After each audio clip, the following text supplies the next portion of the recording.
السلام علیکم ورحمۃ اللہ وبرکاتہ۔ پچھلی ویڈیو میں ہم نے سورہ الانعام کی آیت نمبر 140 تک کی تلاوت کی تھی اور ترجمہ پڑھا تھا۔ آئیے اس سے آگے تلاوت جاری رکھتے ہیں۔ اعوذ باللہ من الشیطان الرجیم، بسم اللہ الرحمن الرحیم۔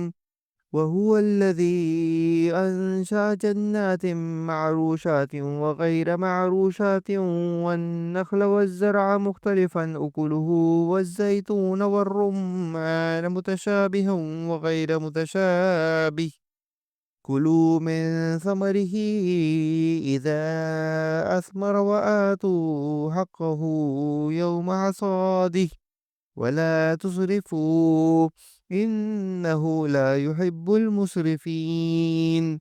اور وہی ہے جس نے باغات پیدا کیے، اور وہ بھی جو ٹٹوں پر چڑھائے جاتے ہیں اور وہ بھی جو ٹٹیوں پر نہیں چڑھائے جاتے، اور کھجور کے درخت اور کھیتی جن میں کھانے کی چیزیں مختلف طور کی ہوتی ہیں، اور زیتون اور انار جو باہم ایک دوسرے کے مشابہ بھی ہوتے ہیں اور ایک دوسرے کے مشابہ نہیں بھی ہوتے۔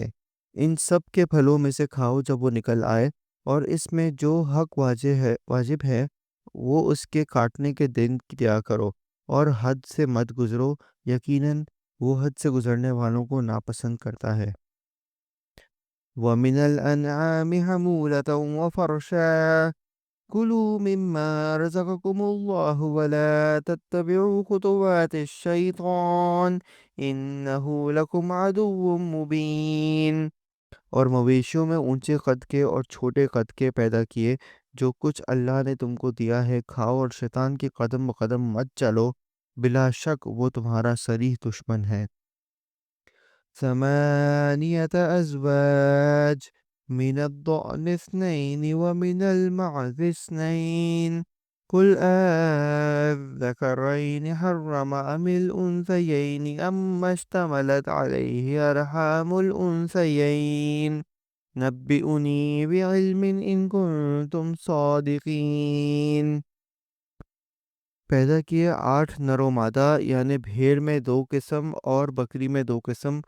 آپ کہیے کہ کیا اللہ نے ان دونوں نروں کو حرام کیا ہے یا دونوں مادہ کو، یا اس کو جس کو دونوں مادہ پیٹ میں لیے ہوئے ہیں؟ تم مجھ کو کسی دلیل سے تو بتاؤ اگر سچے ہو۔ وَمِنَ الْإِبِلِ اثْنَيْنِ وَمِنَ الْبَقَرِ اثْنَيْنِ قُلْ الذَّكَرَيْنِ حَرَّمَ أَمِ الْأُنثَيَيْنِ أَمَّا اشْتَمَلَتْ عَلَيْهِ أَرْحَامُ الْأُنثَيَيْنِ أَمْ كُنتُمْ شُهَدَاءَ إِذْ وَصَّاكُمُ اللَّهُ بِهَذَا فَمَنْ أَظْلَمُ مِمَّنِ افْتَرَىٰ عَلَى اللَّهِ كَذِبًا لِيُضِلَّ النَّاسَ بِغَيْرِ عِلْمٍ ان اللہ لا یہدی القوم الظالمین۔ اور اونٹ میں 2 قسم اور گائے میں 2 قسم۔ آپ کہیے کہ کیا اللہ تعالیٰ نے ان دونوں نروں کو حرام کیا ہے یا دونوں ماداؤں کو، یا اس کو جس کو دونوں مادہ پیٹ میں لیے ہوئے ہوں؟ کیا تم حاضر تھے جس وقت اللہ تعالیٰ نے تم کو اس کا حکم دیا؟ تو اس سے زیادہ کون ظالم ہوگا جو اللہ تعالیٰ پر بلا دلیل جھوٹی تہمت لگائے تاکہ لوگوں کو گمراہ کرے؟ یقیناً اللہ تعالیٰ ظالم لوگوں کو راستہ نہیں دکھلاتا۔ قُل لَّا أَجِدُ فِي مَا أُوحِيَ إِلَيَّ مُحَرَّمًا عَلَىٰ طَاعِمٍ يَطْعَمُهُ إِلَّا أَن يَكُونَ مَيْتَةً أَوْ دَمًا مَّسْفُوحًا أَوْ لَحْمَ خِنزِيرٍ فَإِنَّهُ رِجْسٌ أَوْ فِسْقٌ أُهِلَّ لِغَيْرِ اللَّهِ بِهِ فَمَنِ اضْطُرَّ غَيْرَ بَاغٍ وَلَا عَادٍ فَإِنَّ رَبَّكَ غَفُورٌ رَّحِيمٌ۔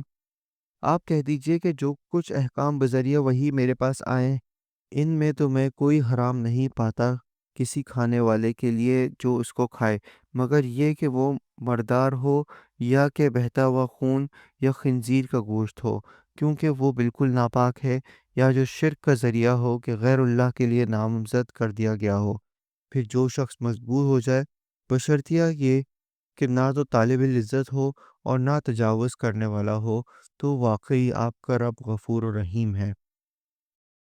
وَعَلَى الَّذِينَ هَادُوا حَرَّمْنَا كُلَّ ذِي ظُفُرٍ وَمِنَ الْبَقَرِ وَالْغَنَمِ حَرَّمْنَا عَلَيْهِمْ شُحُومَهُمَا إِلَّا مَا حَمَلَتْ ظُهُورُهُمَا أَوِ الْحَوَايَا أَوْ مَا اخْتَلَطَ بِعَظْمٍ ذَلِكَ جَزَيْنَاهُمْ بِبَغْيِهِمْ وَإِنَّا لَصَادِقُونَ۔ اور یہود پر ہم نے تمام ناخن والے جانور حرام کر دیے تھے، اور گائے اور بکری میں سے ان دونوں کی چربیاں ان پر ہم نے حرام کر دی تھیں، مگر وہ جو ان کی پشت پر یا انتڑیوں میں لگی ہو یا جو ہڈی سے ملی ہو۔ ان کی شرارت کے سبب ہم نے ان کو یہ سزا دی، اور ہم یقیناً سچے ہیں۔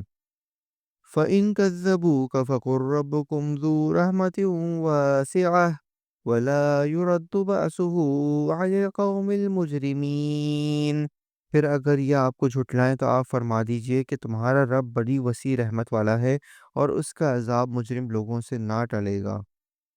سَيَقُولُ الَّذِينَ أَشْرَكُوا لَوْ شَاءَ اللَّهُ مَا أَشْرَكْنَا وَلَا آبَاؤُنَا وَلَا حَرَّمْنَا مِن شَيْءٍ كَذَلِكَ كَذَّبَ الَّذِينَ مِن قَبْلِهِمْ حَتَّى ذَاقُوا بَأْسَنَا قُلْ هَلْ عِندَكُم مِّنْ عِلْمٍ فَتُخْرِجُوهُ لَنَا إِن تَتَّبِعُونَ إِلَّا الظَّنَّ وَإِنْ أَنْتُمْ إِلَّا تَخْرُصُونَ۔ یہ مشرکین یوں کہیں گے کہ اگر اللہ تعالیٰ کو منظور ہوتا تو نہ ہم شرک کرتے، اور نہ ہمارے باپ دادا، اور نہ ہم کسی چیز کو حرام کہہ سکتے۔ اسی طرح جو لوگ ان سے پہلے ہو چکے ہیں انہوں نے بھی تکذیب کی تھی، یہاں تک کہ انہوں نے ہمارے عذاب کا مزہ چکھا۔ آپ کہیے کہ کیا تمہارے پاس کوئی دلیل ہے تو اس کو ہمارے روبرو ظاہر کرو۔ تم لوگ محض خیالی باتوں پر چلتے ہو، اور تم بالکل اٹل سے باتیں کرتے ہو۔ قُلْ فَلِلَّهِ الْحُجَّةُ الْبَالِغَةُ فَلَوْ شَاءَ لَهَدَاكُمْ أَجْمَعِينَ۔ آپ کہیے کہ بس پوری حجت اللہ ہی کی رہی، پھر اگر وہ چاہتا تو تم سب کو راہ راست پر لے آتا۔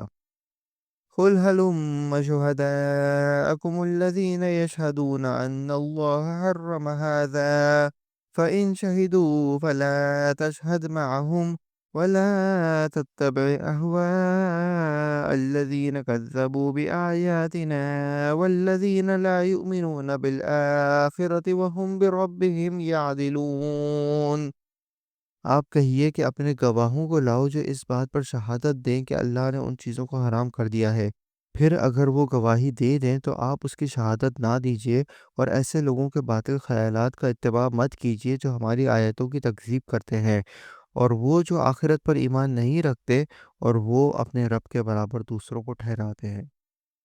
قُلْ تَعَالَوْا أَتْلُ مَا حَرَّمَ رَبُّكُمْ عَلَيْكُمْ أَلَّا تُشْرِكُوا بِهِ شَيْئًا وَبِالْوَالِدَيْنِ إِحْسَانًا وَلَا تَقْتُلُوا أَوْلَادَكُم مِّنْ إِمْلَاقٍ نَّحْنُ نَرْزُقُكُمْ وَإِيَّاهُمْ وَلَا تَقْرَبُوا الْفَوَاحِشَ مَا ظَهَرَ مِنْهَا وَمَا بَطَنَ وَلَا تَقْتُلُوا النَّفْسَ الَّتِي حَرَّمَ اللَّهُ إِلَّا بِالْحَقِّ ذَلِكُمْ وَصَّاكُمْ بِهِ لَعَلَّكُمْ تَعْقِلُونَ۔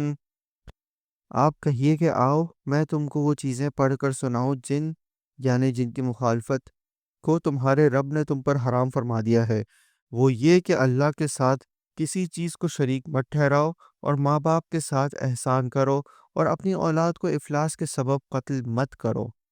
ہم تم کو اور ان کو رزق دیتے ہیں، اور بے حیائی کے جتنے طریقے ہیں ان کے پاس بھی مت جاؤ، خواہ وہ علانیہ ہوں خواہ پوشیدہ۔